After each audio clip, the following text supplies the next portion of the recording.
लेकिन फाइनल हम आज आप लोग को बताने वाले वो तमाम सारे प्रश्न मेरे प्यारे प्यारे छात्र, जो कि केमिस्ट्री का 32 प्रश्न में आप लोग को बताने वाले हैं। Chapter number 2 विलियन। क्या है विलियन?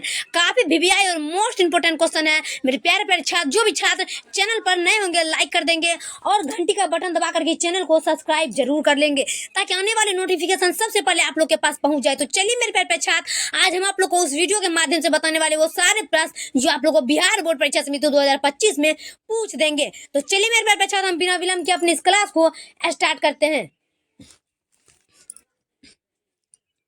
कि 0.01 एम ग्लूकोज विलियन की तुलना में 0.01 एम MgCl विलियन के हिमांक में अवनमन है। क्या होगा कि 0.1 एम ग्लूकोज विलियन की तुलना में 0.1 एम MgCl विलियन के हिमांक में अवनयन है। इसका आंसर हो जाएगा, एक का आंसर होगा ऑप्शन नंबर सी। क्या हो जाएगा? एक का आंसर ऑप्शन नंबर सी हो जाएगा, लगभग तिगुना। क्या होगा? लगभग तिगुना। ऑप्शन नंबर सी हो जाएगा, एक का ऑप्शन नंबर सी। चलिए नेक्स्ट नंबर हम देख लेते हैं, दूसरा नंबर का, कि टिंडल प्रभाव पाया जाता है। क्या होगा? टिंडल प्रभाव पाया जाता है। टिंडल प्रभाव पाया जाता है, दो का सभी छात्र देख लेंगे और दो का आंसर हो जाएगा टिंडल प्रभाव पाया जाता है सॉल में। क्या हो जाएगा? सॉल में। ऑप्शन नंबर सी लगाएंगे, सॉल में। चलिए अगला नंबर हम देख लेते हैं, तीसरा नंबर में, कि 234.2 ग्राम चीनी के घोल में 34.2 ग्राम चीनी है। घोल का मोलर सांद्रण क्या होगा? क्या होगा? 234.2 ग्राम चीनी के घोल में 34.2 ग्राम चीनी है। घोल का मोलर सांद्रण क्या होगा? तीन का फटाफट से टिक लगा देंगे और तीन का आंसर हो जाएगा ऑप्शन नंबर बी। क्या होगा? Option number B 2.0। Option number B लगाएंगे 2.0। चलिए नेक्स्ट नंबर देख लेते हैं, चार नंबर, कि परासरण दाब निम्नलिखित में से किस समीकरण द्वारा व्यक्त होते हैं? क्या होगा? परासरण दाब निम्नलिखित में से किस समीकरण द्वारा व्यक्त होते हैं? चार का सभी छात्र देख लेंगे और चार का आंसर होगा ऑप्शन नंबर ए, P बराबर CRT। क्या होगा? P बराबर CRT। ऑप्शन नंबर ए। चलिए अगला नंबर हम देख लेते हैं, 5 नंबर का, कि अर्धपरागम्य झिल्ली से परासरण क्रिया में निकल पाते हैं। क्या होगा? अर्धपरागम्य झिल्ली से परासरण क्रिया में निकल पाते हैं। 5 का आंसर हो जाएगा ऑप्शन नंबर बी, विलयन के अणु। क्या होगा? विलयन के विलायक के अणु। क्या होगा? विलायक के अणु। ऑप्शन नंबर बी हो जाएगा, क्या होगा? विलायक के अणु। चलिए नेक्स्ट नंबर देखते हैं, 6 नंबर का, कि आदर्श विलयन का निम्नलिखित में से कौन गुण है? क्या होगा? आदर्श विलयन का निम्नलिखित में से कौन गुण है? निम्न में से कौन गुण है? 6 नंबर का सभी छात्र देख लेंगे और 6 का आंसर होगा ऑप्शन नंबर ए, यह राउल्ट के नियम का पालन करता है। क्या? यह राउल्ट के नियम का पालन करता है। ऑप्शन नंबर ए। चलिए 7 नंबर देखते हैं, कि पहाड़ों पर जल का क्वथनांक कम हो जाता है क्योंकि। क्या होगा? पहाड़ों पर जल का क्वथनांक कम हो जाता है क्योंकि। 7 का सभी छात्र देख लेंगे और 7 का आंसर होगा ऑप्शन नंबर ए, वहाँ वायुमंडलीय दाब कम है। क्या होगा? वहाँ वायुमंडलीय दाब कम है। ऑप्शन नंबर ए। चलिए अगला नंबर देख लेते हैं हम, 8 नंबर का, निम्न में से विलयन के लिए कौन अनुसंख्यक गुण है? क्या होगा? निम्न में से विलयन के लिए कौन अनुसंख्यक गुण है? 8 का सभी छात्र देख लेंगे और 8 का आंसर हो जाएगा ऑप्शन नंबर ए, परासरण दाब। क्या होगा? परासरण दाब। ऑप्शन नंबर ए हो जाएगा परासरण दाब। चलिए अगला देखते हैं हम, 9 नंबर, शुद्ध जल का पीएच मान होता है। क्या? शुद्ध जल का पीएच मान होता है, सभी छात्र को पता होना चाहिए। शुद्ध जल का पीएच मान होता है 7। ऑप्शन नंबर डी हो जाएगा, शुद्ध जल का पीएच मान 7 होता है। Option number D. चलिए अगला नंबर हम देखते हैं, 10 नंबर का, कि इनमें से कौन से जलीय घोल की हिमांक बिंदु न्यूनतम है? क्या? इनमें से कौन सी जलीय घोल की हिमांक बिंदु न्यूनतम है? 10 का सभी छात्र देख लेंगे और 10 का आंसर हो जाएगा option number A, 0.01 M NaCl। 0.01 M NaCl। 10 का ऑप्शन नंबर ए। चलिए अगला नंबर देखते हैं, मानव रक्त का पीएच मान होता है। क्या होगा? मानव रक्त का पीएच मान होता है 11 नंबर का, मानव रक्त का पीएच मान होता है option number C, 7.4। 7.4 option number C. चलिए 12 नंबर, 0.0 MbA NO घोल का वांट हॉप गुणक 2.74 है तो विघटन स्तर है। क्या होगा? 0.1 MbA NO घोल का वांट हॉप गुणक 2.74 है तो विघटन स्तर क्या है? 12 का सभी छात्र देख लेंगे और 12 का आंसर होगा ऑप्शन नंबर 87%।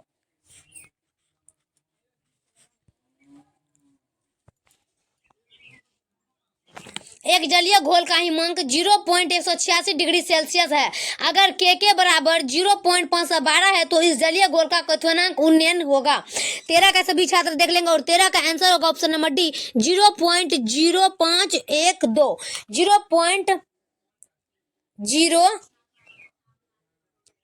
13 का आंसर हो जाएगा option number D 0.0512 option number D. चलिए अगला नंबर हम देख लेते हैं 14 का। अगर घुल्य पदार्थ के मोल की संख्या तथा n घोलक की मोल की संख्या है तो घुल्य के मोल पर भाज्य है क्या? अगर घुल्य पदार्थ की मोल की संख्या तथा n घोलक के मोल की संख्या है तो घुल्य के मोल पर भाज्य है। 14 का आंसर हो जाएगा ऑप्शन नंबर बी n बराबर n बटे n प्लस n, n बटे n plus n, option number B. चलिए 15 नंबर का कि H3PO4 के 1 मिलियन विलियन की नॉर्मलता क्या होगी? 15 का आंसर हो जाएगा option number D 3.0n। 3.0n क्या होगा? 3.0n, option number D. H3PO4 के 1 मिलियन विलियन की नॉर्मलता क्या होगी? 3.0n। चलिए विलियन के अनुसंख्या गुणधर्म का उदाहरण है क्या? विलियन के अनुसंख्या गुणधर्म का उदाहरण है। 16 का आंसर हो जाएगा ऑप्शन नंबर सी क्वथनांक उन्नयन। क्वथनांक उन्नयन, ऑप्शन नंबर सी। चलिए अगला नंबर हम देख लेते हैं 17 नंबर का। समुद्र जल का परिसारक दाब लगभग होता है। समुद्र जल का परिसारक दाब लगभग होता है। 17 का आंसर हो जाएगा ऑप्शन नंबर ए 30 ATM। 30 ATM, ऑप्शन नंबर ए।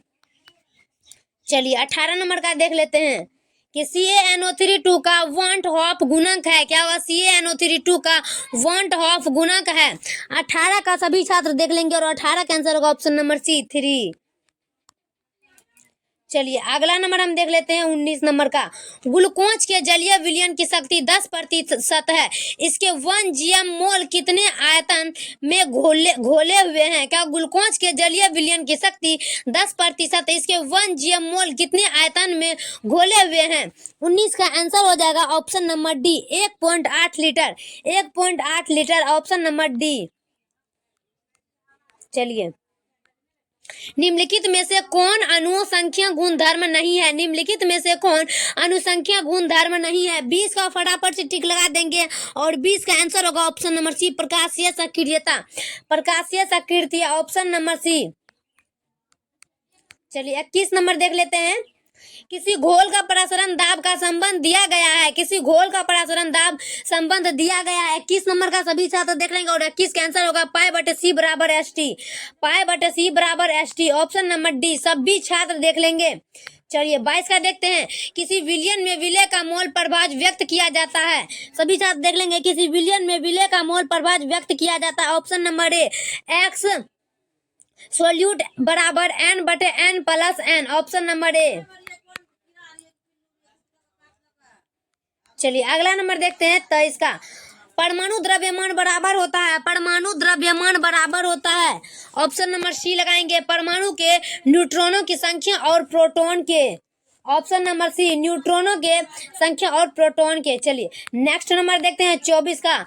अपेक्षित वाष्प दाब का अवनमन होता है क्या? अपेक्षित वाष्प दाब का अवनमन होता है। 24 नंबर का आंसर हो जाएगा option number B P0 - PS/P0, option number B. चलिए अगला नंबर देखते हैं 25 का। निम्नलिखित में से कौन राउल्ट नियम है क्या? निम्नलिखित में से कौन राउल्ट नियम है? 25 का सभी छात्र देख लेंगे और 25 का आंसर हो जाएगा ऑप्शन नंबर सी। क्या होगा? P बराबर KHX। क्या होगा? P बराबर KHX, ऑप्शन नंबर सी। चलिए अगला नंबर देख लेते हैं हम 26 का। निम्न में से ताप द्वारा प्रभावित नहीं होती है। निम्न में से ताप द्वारा प्रभावित नहीं होती है। 26 का आंसर हो जाएगा ऑप्शन नंबर डी मोललता। मोललता, ऑप्शन नंबर डी मोललता। चलिए अगला नंबर देख लेते हैं हम 27 का। निम्नलिखित जलीय घोल में किसका क्वथनांक अधिकतम होगा? निम्नलिखित जलीय घोल में किसका क्वथनांक अधिकतम होगा? 27 नंबर का सभी छात्र देख लेंगे और 27 का आंसर होगा option number B 0.1 million NaSO4, option number B.